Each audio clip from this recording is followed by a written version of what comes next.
Hello दोस्तों, आपका स्वागत है अंकिता's किचन में। आज मैं आपके लिए मटन करी की रेसिपी लेके आई हूँ और इतनी आसान ये रेसिपी है कि आप इसे देखते ही बनाना पसंद करेंगे। इसमें मटन को बहुत ही आसान तरीके से परफेक्टली कुक करने का मैंने तरीका बताया है।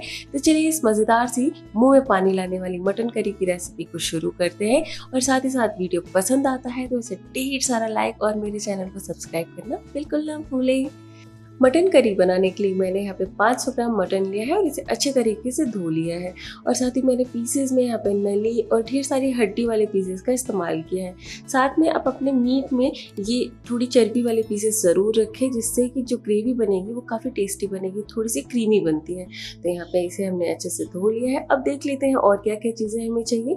तो मैंने यहाँ पे 3 मीडियम साइज़ का प्याज लिया है और इसे इस तरीके से एकदम बारीक कट कर लिया है। 500 ग्राम मटन के लिए 3 मीडियम साइज़ का प्याज काफ़ी रहता है। और यहाँ पे एक मसाले का पेस्ट बनाएंगे। इसके लिए मैंने लहसुन का इस्तेमाल किया है और ढेर सारा लहसुन लिया है, जिससे टेस्ट बहुत बढ़िया आएगा। साथ ही मैंने लिया है अदरक, साह जीरा, थोड़ा सा जीरा, काली मिर्च और थोड़ी सी जावित्री और एक बड़ी इलायची। और आप यहाँ पे 2 से 3 हरी मिर्च ऐड करके थोड़ा पानी ऐड करके एक पेस्ट बना लीजिए। इसे बिल्कुल स्किप मत करिएगा। और यहाँ पे तड़के में इस्तेमाल होने वाली सारी चीज़ों को मैंने लिया है, सबको मैं डिस्क्रिप्शन बॉक्स में ज़रूर लिख दूंगी। और खड़े मसालों का एक बहुत बढ़िया टेस्ट आता है। अब बनाएंगे हम मीट को प्रेशर कुकर में। यहाँ पे सरसों के तेल का ही आप इस्तेमाल करिएगा। 3 से 4 बड़े चम्मच की जितना सरसों का तेल लेंगे और इसे अच्छे से गर्म होने देंगे, जिससे हल्का सा इसमें से धुआं निकल जाए। उसके बाद यहाँ पे डाल देंगे हम थोड़ा सा हींग। और हींग डालने के बाद ये तड़के की सारी चीज़ें हम इसमें डाल देंगे और थोड़ी देर इन सारे खड़े मसालों को हम पका लेंगे। फ्लेम को अभी मैंने यहाँ पे मीडियम रखा है। खड़े मसाले पक जाने के बाद यहाँ पे अब डाल देंगे हम प्याज। प्याज डालने के बाद आप कर दीजिए फ्लेम को लो टू मीडियम और इसे धीमी आंच पे ही पकाते रहिए। हमें प्याज को अच्छी तरीके से यहाँ पे गला लेना है, क्योंकि हम प्याज का पेस्ट नहीं बनाने वाले हैं। तो यहाँ पे अच्छे से मिलाए। साथ ही आप इसमें डाल दीजिए थोड़ा सा नमक, जिससे प्याज आसानी से गल सके। मीट में प्याज की क्वांटिटी थोड़ी ज़्यादा होती है, तो यहाँ पे हमने इसे अच्छे से मिला दिया है और इसे भुनेंगे हम। थोड़ी देर के बाद देखते हैं 3 से 4 मिनट का टाइम लगा है मुझे प्याज को भुनने में। और ये देखिए कुछ ऐसा सा कलर आना चाहिए, इससे ज़्यादा ब्राउन हम इसे बिल्कुल नहीं करेंगे। अब हमें क्या करना है कि जो मीट है उसे डाल देंगे। तो यहाँ पे बहुत ही आसान सा प्रोसेस है मटन बनाने का। अगर आपने ये तरीका जान लिया ना, आप हर बार ऐसे ही मीट बनाने की कोशिश करेंगे और बड़ा ही लाजवाब और टेस्टी बनता है।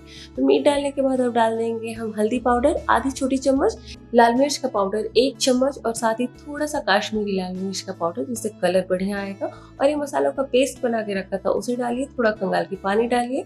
1 चम्मच के जितना मैं यहाँ पे नमक का इस्तेमाल कर रही हूँ और आधी छोटी चम्मच यहाँ पे इस्तेमाल कर रही हूँ धनिया पाउडर। अब इन सारी चीज़ों को हम बढ़िया तरीके से मिलाएंगे। वो जो मसालों का पेस्ट है उसे बिल्कुल स्किप मत करिएगा और लहसुन की क्वांटिटी थोड़ी ज़्यादा रखिएगा। इसे बढ़िया से हमें मिला देना है। प्रेशर कुकर में मीट तो वैसे ही जल्दी पक जाता है, लेकिन किस तरीके से पकाएं कि मीट के साथ साथ मसाले अच्छे से पके और एकदम परफेक्ट, मतलब ओवर कुक हमारा जो मीट है वो ना हो, उसका तरीका मैं यहाँ बता रही हूँ। तो अच्छे से मिलाया। अब क्या करेंगे, हम इसे लिड लगा देंगे और फ्लेम को एकदम लो टू मीडियम रखना है। इस बात का आपको अच्छे से ध्यान रखना है। और 3 से 4 विसल तक आने के लिए आप वेट करिए और निश्चिंत हो जाइए। 3 से 4 विसल आया और मैंने इस तरीके से प्रेशर कुकर खोला है, तो जो मीट है ना वो अपना ही पानी अच्छे से रिलीज कर दिया। ये देखिए ऐसा लग रहा है जैसे हमने इसमें ग्रेवी डाली है। बिल्कुल भी मसाले जलेंगे नहीं, आप इसका टेंशन मत लीजिएगा। पीसेस जो है वो लगभग हो गए, मतलब 50% तक यहाँ हो जाएंगे। और ये देखिए ग्रेवी।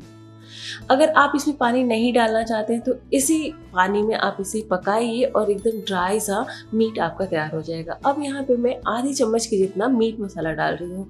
इस स्टेज पे मीट मसाला डालने से ना स्वाद बहुत बढ़िया आता है, निखर के आता है। तो पहले मीट मसाला मत डालिएगा। अब क्या करना है, ढक के हमें लो टू मीडियम फ्लेम पे ही पकाते रहना है और बीच बीच में चलाते रहना है। 7 से 8 मिनट का टाइम आपको यहाँ पे लगेगा। अब यहाँ पे देखिए तेल अलग हो जाने से मसाले नहीं भूनते हैं। मसाले का जो कलर है ना वो हल्का सा ब्राउन आया है, हल्का सा नहीं थोड़ा ज़्यादा ही ब्राउन आया है, क्योंकि मसाले परफेक्ट भुने हैं और जो पीसेस है ना वो अच्छे से यहाँ पे हो चुके हैं। तो एक सॉफ्ट पीस मैं लेके दिखाती हूँ और ये देखिए पूरी तरीके से यहाँ पे जो पीस है वो पक चुका है। मुझे अलग से ज़्यादा पकाने की ज़रूरत नहीं है। जो हड्डी वाले पीसेस होंगे वो थोड़ा सा टाइम लेते हैं पकने में, लेकिन वो भी लगभग हो गए होंगे। तो अब यहाँ पे क्या करना है कि पानी डाल देना है। पानी आप यहाँ पे 1.5 ग्लास तक इस्तेमाल कर सकते हैं सेमी ग्रेवी के लिए।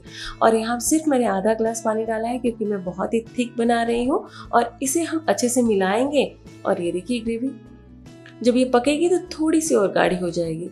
तो यहाँ पे अब हमें फिर से लिड लगा देना है और मीडियम फ्लेम पे हमें 2 से 3 विसल आने के लिए पका लेना है। अब ज़्यादा इसे हमें नहीं पकाना। 2 से 3 विसल आया, प्रेशर कुकर अपने से ठंडा हुआ है और ये लीजिए हमारी मटन करी बनके तैयार है। बहुत ही आसान सी रेसिपी आज मैंने आपसे शेयर की है, जिसे आपको ज़रूर ट्राई करना चाहिए। एक बार बढ़िया से मिलाया, देखते ही मुंह में पानी आ रहा है और ये देखिए पीसेस बहुत अच्छे तरीके से हुए हैं, ओवर कुक भी नहीं हुआ है और परफेक्टली और कम टाइम में पक भी गया। और ग्रेवी की थिकनेस देखिए, आधा ग्लास पानी डालने पे आपको ये थिकनेस मिलेगी। अब गर्मा गर्म आप इसे चावल रोटी के साथ सर्व करिए। होली आ रही है तो आप मटन करी की इस रेसिपी को तो ज़रूर ट्राई करिएगा, आपको बहुत बहुत बहुत पसंद आएगा। और मुझे कमेंट सेक्शन में बताना नहीं भूलिएगा कि आपको ये रेसिपी कैसी लगी, जो बनाने का तरीका है वो कैसा लगा। अब मैं आपको सामने से दिखाती हूँ कि मटन के जो पीसेज हैं वो कितने अच्छे से हुए। ये देखिए कट करते ही कट गया, लेकिन बहुत ही ओवर कुक नहीं हुआ है। और ये जो हड्डी वाला पीस है उसको भी मैं दिखा देती हूँ, बहुत बढ़िया अच्छे तरीके से पक चुका है। तो इस रेसिपी को ट्राई करके कमेंट बॉक्स में अपने फीडबैक देना बिल्कुल ना भूलिएगा। मिलते हैं एक नई रेसिपी में, तब तक के लिए stay fit stay healthy. Thanks for watching my videos.